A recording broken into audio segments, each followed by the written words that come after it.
আসসালামু আলাইকুম ওয়া রাহমাতুল্লাহি ওয়া বারাকাতুহু।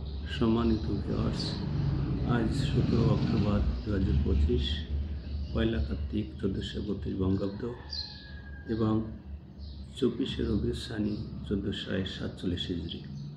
আমি আপনাদের সামনে রিয়াদুস সালিহিনের প্রথম খণ্ডের 344 নম্বর হাদিসটি পাঠ করব ইনশাআল্লাহ। হযরত আবু উসাইদ মালিক রাদিয়াল্লাহু আনহু থেকে বর্ণিত, তিনি বলেন, একদিন আমরা রাসূলুল্লাহ সাল্লাল্লাহু আলাইহি ওয়াসাল্লামের কাছে বসা ছিলাম।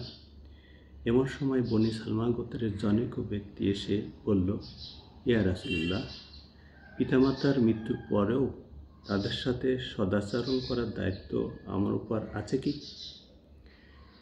তা কীভাবে করতে হবে? তিনি বললেন, হ্যাঁ, তাদের জন্য দরুদ পাঠ করা, তাদের ক্ষমা চাওয়া, তাদের কৃত অঙ্গীকার পরিপূর্ণ করা, তাদের সাথে সম্পর্কিত আত্মীয় স্বজনের সাথে সদাচরণ করা, যেহেতু তারা তাদেরই আত্মীয় স্বজন, এবং তাদের বন্ধুবান্ধবের সম্মান করা। আবু দাউদ।